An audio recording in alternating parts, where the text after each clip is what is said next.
Coming. Yes. Yes, now it's seen. You have to go for a slideshow. So I think when I switch over to the slideshow mode, it says your screen sharing is stopped. You can go by slide by slide, I think. Okay, sir. Thank you, sir. So current nutritional concerns in children. So this overview of this talk would be on global trends in malnutrition, the SDG goals of 2020, the global hunger index, the national and state level trends. Where do we stand in malnutrition and micronutrient deficiencies, and note on junk foods.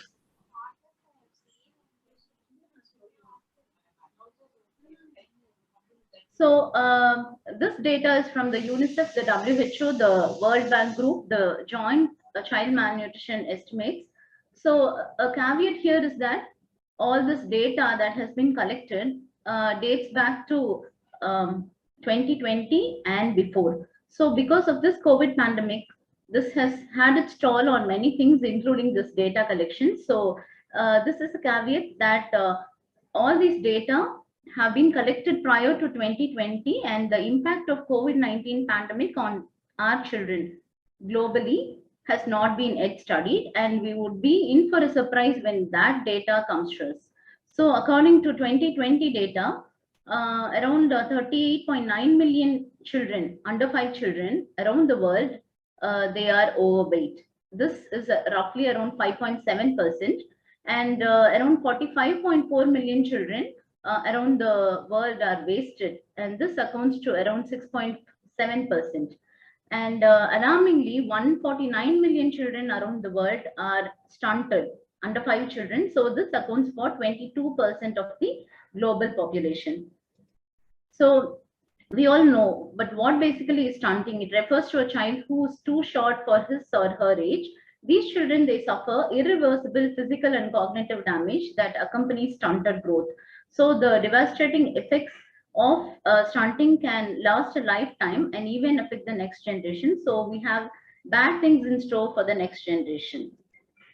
So prevalence wise, based on the UNICEF subregions, India, which lies in South Asia and East Asia, Pacific region, and Sub-Saharan African countries, they account for a very high percentage of children who have been stunted. So in India, more than 30% of under 5 children are stunted.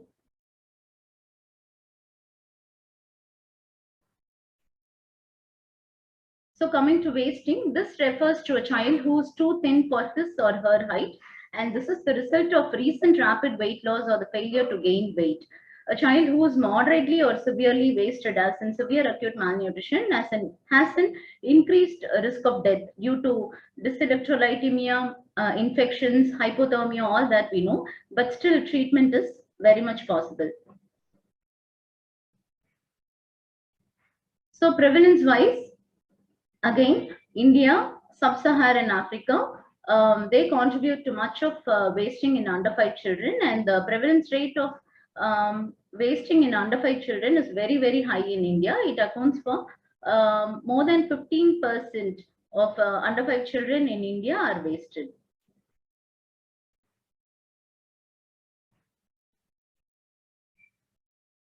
So coming to overweight, this is the pandemic we will be encountering very shortly. So this refers to a child who is too heavy for his or her height. This form of malnutrition results from energy intake which exceeds the child's energy requirements. And this is basically due to the food and beverages that the child consumes. Overweight increases the risk of diet-related non-communicable diseases in later life, like type 2 DM, metabolic syndrome, hypertension, etc. Prevalence wise, fortunately, because this data is prior to 2020, we aren't too sure, but the prevalence rate of overweight in India is less than 2.5%. And as is well known, the highly affluent countries like Australia, USA, etc., the prevalence rate of overweight in under 5 children in these countries is very high. So this is a global overview of the number of underweight children affected due to stunting, wasting, and overweight. So this is the trajectory. So this says that stunting has declined. The yellow line, this has declined steadily since 2000, but faster progress is needed to reach the 2030 SDG target. Wasting persists at alarming rates. This is constantly here, around 45 million children under 5 years. Overweight will require a reversal in trajectory because this shows a steady increase. So we'll require a reversal in the trajectory to achieve the 2030 targets. So this is the much spoken about SDG goal of 2025 and 2030. These are the global nutrition targets on childhood malnutrition. So the 2025 target would be to reduce the number of children under 5 years who are stunted by 40%. And our 2030 goal will be to reduce the number of under 5 children who are stunted by 50%. And regarding wasting, our global nutrition target for 2025 would be to reduce and maintain childhood wasting to less than 5% and to less than 3% in the year 2030. And coming to overweight, our 2025 target would be to not increase the childhood overweight prevalence across the globe. And by 2030, we are planning and targeting to reduce and maintain childhood overweight to less than 3%. Going towards those goals, where do we stand? Are we on track or off track? So the countries that pointed in green, so less than 50% of the countries, percentage-wise, they are on track in achieving the SDG goals of 2025 and 2030. And India, of course, is off the track. And it is not showing a worsening trend. It shows very little progress. So about half of the world's children live in countries which are off track to achieve one or more of the 2030 SDG goals on malnutrition, namely stunting, wasting, and overweight.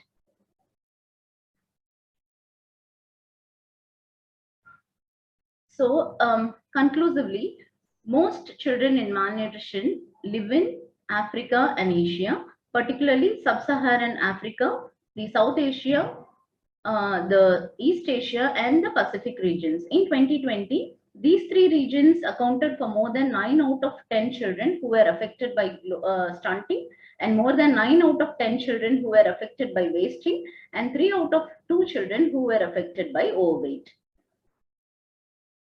So this is the trajectory, the prevalence of stunting, wasting, and overweight from 2020 to 2000 to 2020. We are basically, the low-income countries are doing better in terms of stunting. So we have shown a steady decline. Kudos to the efforts put up by the developing countries, and but dismally, the prevalence of overweight is on the rise in all the countries, the low-income countries, the upper and lower middle-income countries, and the high-income countries are showing a steady increase in the prevalence of overweight among children. So talking about Global Hunger Index. So what is Global Hunger Index? This takes into consideration 3 determinants and 4 indicators. The determinants include inadequate food supply, child mortality, and childhood undernutrition. So the under 5 mortality rate would be a surrogate marker of childhood mortality, and undernourishment is a surrogate marker for the the food supply which is inadequate, and your wasting and stunting are surrogate markers for your childhood undernutrition. So this Global Hunger Index takes into consideration your undernourishment, child wasting, child stunting, and child mortality. And important points to note is that children are particularly vulnerable. The children who are stunted, wasted, they are particularly vulnerable to nutritional deficiencies, micronutrient deficiencies. So where do we stand? In 2000, the global the hunger index of India was around 38.8. This was in the alarming trend. And thankfully, thanks to the efforts of the government, private, and intersectoral coordination, our GHI has moved to 27.5, which is not alarming, but still bad. So, taking into consideration the GHI of 2021, India's level is at 27.5, and this is something seriously to be considered. But earlier in 2000, we were somewhere in the alarming zone, and now we have moved to the serious zone. But very sad to say that neighboring countries, namely Sri Lanka, Nepal, Bangladesh, and Pakistan, have ranked better than India, and India ranks out of 101 out of the 110 developing countries. So, according to the National Family Health Survey of 4, which was conducted in 2015 to 2016, the percentage of children under 5 years who were stunted in India was 38.4, and thankfully, our state had a percentage of 27.1, and children under 5 years who were wasted were around 21% in NFHS 4, and Tamil Nadu followed suit. And children under 5 years of age who are underweight, the percentage was 35.8 in India, and the percentage was very low in Tamil Nadu, thankfully, 23.8. But NFHS 5, what does this convey? This was conducted in 2019 to 2020. So this was conducted only in 22 states because of this COVID pandemic and the implications it had on all this efforts. A decline in stunting has been documented in 9 states. A decline in wasting has been documented in 10 states, and underweight in 6 states. All other states, they have shown an increase or no change in the rates of wasting, stunting, and overweight. So, what has the government to offer? This Poshan Abhiyan, this is a flagship program of the Government of India. This is an overarching umbrella scheme to improve the nutritional outcome for children, pregnant women, and lactating mothers. This addresses the multiple determinants of malnutrition to deliver comprehensive intervention and services targeted on the first 1,000 days of a child's life. This aims to reduce stunting, underweight, and low birth weight by 2% per year, and anemia in children and young infants by 3% per year. And the strategies employed in Poshan Abhiyan would be IYCF, immunization, institutional deliveries, deworming, ORS, food fortification, dietary diversification, early childhood development, emphasis on adolescent nutrition, maternal health and nutrition, and capacity building. So, coming to micronutrient deficiencies, which is another alarming problem in India and globally. Apart from causing anemia, iron deficiency also causes general debility, loss of appetite, poor weight gain, impaired neurodevelopment, poor cognition, pica, and frequent respiratory and gastrointestinal infections in children. According to NFHS 4, the prevalence of anemia in children aged 6 months to 5 years of age was 58.6% in India and 50.7% in Tamil Nadu. The percentage of adolescent girls in India who were anemic was 54%. We don't have data on in Tamil Nadu. And adolescent boys, 29% were anemic.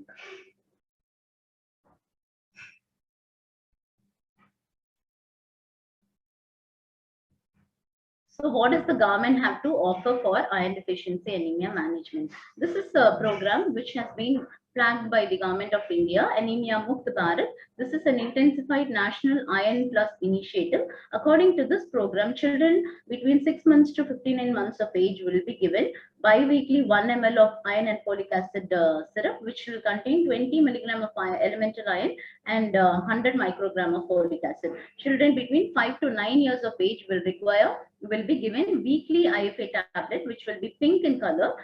This will have 45 mg of elemental iron and 400 microgram of folic acid. Adolescents between 10 to 19 years will be getting weekly IFA tablets, which will be blue in color. That will contain 60 mg of elemental iron and 500 microgram of folic acid. So according to this program, all children between 1 to 19 years of age will be dewormed biannually on 10th February and 10th August. The screening for anemia will be done by the ANM RBSK team, and if they are diagnosed with anemia, mild and moderate cases will be treated with 3 milligram per kg per day of iron for 2 months, and severe cases of anemia will be referred to the first referral unit. Iodine deficiency disorder. This can lead to a variety of health and developmental consequences. Iodine deficiency is a major cause of preventable mental retardation, and all around parents want their children to be brilliant and bright. So this is one preventable cause of MR. Worldwide, 89% of people, they consume iodized salt, and this is a blessing sign. According to NFHS4, the national figure is 93.1% of people in India consume iodized salt, for us to believe. So in Tamil Nadu, the figure is 82.8%. So coming to vitamin A deficiency, this is the leading cause of preventable childhood blindness and increases the risk of death from common childhood illnesses like diarrhea. So periodic high dose vitamin A supplementation is a proven low cost intervention. This this reduces all cause mortality by 12 to 24%. Globally, only 2 out of 5 children receive the life-saving benefits of vitamin A supplementation in 2020, and that is dismal. Nationwide, the NFHS survey 4 says that the vitamin A deficiency is around 60.2%, and the Tamil Nadu figures, it is around 68.3%. So, and vitamin D deficiency, this has been implicated in a variety of diseases, and we all know about rickets. Why do we have to supplement vitamin D at all in healthy term infants? One with very few fatty foods like fatty fish are good sources of vitamin D, and they are inaccessible to many. And ultraviolet B, as is speculated, is an unreliable source of vitamin D. Supplementation of vitamin D would be the only solution to this problem. So all breastfed infants who are vulnerable, they have to be supplemented with 400 international units of vitamin D daily during the first year of life. And food fortification with vitamin D is yet another solution.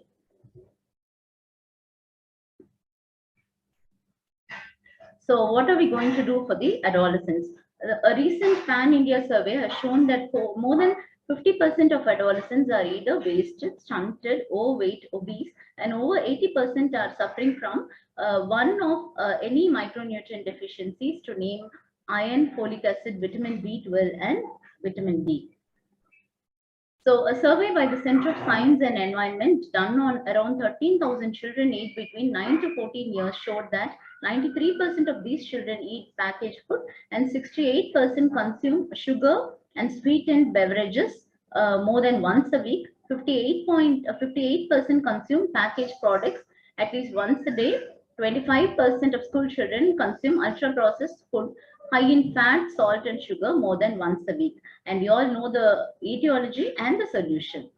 So this junk, it does not refer to junk foods alone. It refers to junk foods. U stands for ultra processed foods as defined in the 4th category of NOVA, and N stands for nutritionally inappropriate foods. Even homemade foods qualify for this if they have been prepared in recycled oil, or they contain high amount of sugar, fat, or salt. C stands for caffeinated, colored, and carbonated beverages, and S stands for sugar and sweetened beverages. So why is this on the increase? The factors which favor the use of junks include favorable demographics. The population of India is a young population, and more than 50% of the population in India is the youth population. So there is increasing rate of urbanization. About 35% of Indian population reside in not in villages, they reside in cities and towns. Increasing women workforce, so there's no time to make homemade food. Growing middle class, the demands are growing. Nuclear family and online delivery and digitalization. Even our children are accessible to, they kind of access any available Swiggy kind of apps. So changing consumer preferences. All these favor the use of junks.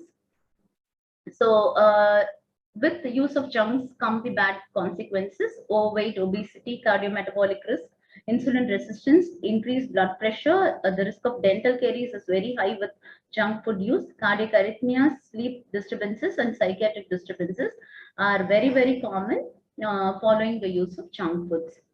So the take-home message for this day will be, we need not eat less, but the quality of food we eat should be better.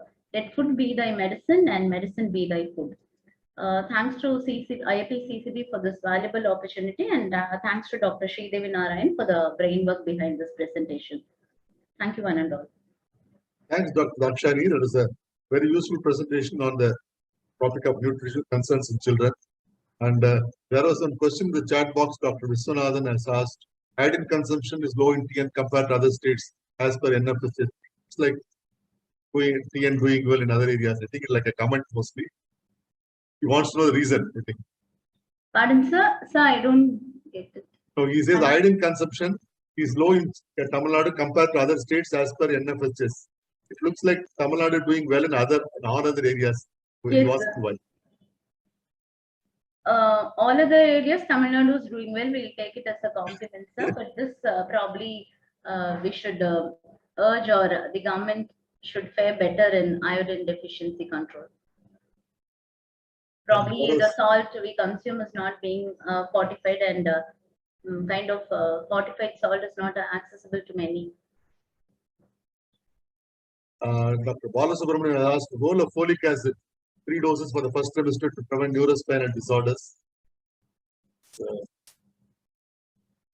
Yes, sir, that has been recommended peripartum folic acid prophylaxis for prophylactic folic acid for 4 weeks prior to conception and 12 weeks following conception. We recommend 0.4 milligrams, that is 400 microgram of folic acid for the pregnant mothers, the prospective mothers, and therapeutic doses of folic acid if the mother has had a baby with previous neural tube defect, or the outcome of the delivery has not been known, or if the mother is a case of bad obstetric history, we recommend 10 times the dose of prophylactic folic acid, that is 4,000 micrograms of folic acid periconceptional, 4 weeks ahead and 12 weeks after. Because in India, it is not planned pregnancy all the time. For all prospective mothers, it is better to advise folic acid.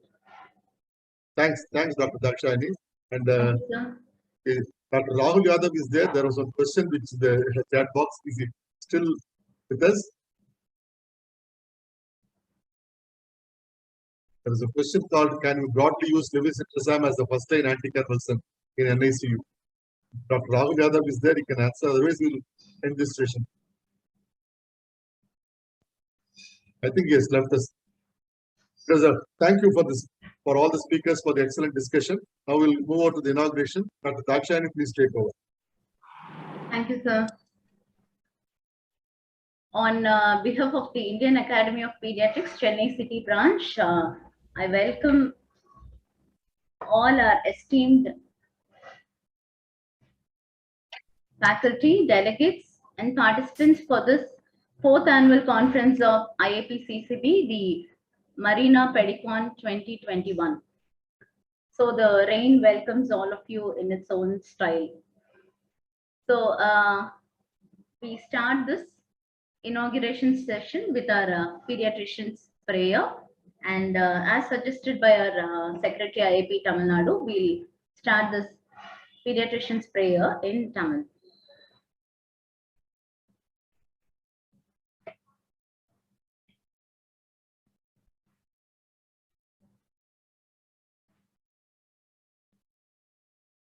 குழந்தை மருத்துவனின் இறைஞ்சுதல் எங்களுக்கு முழுமையான குணமளிக்கும் திறனை தாரும்.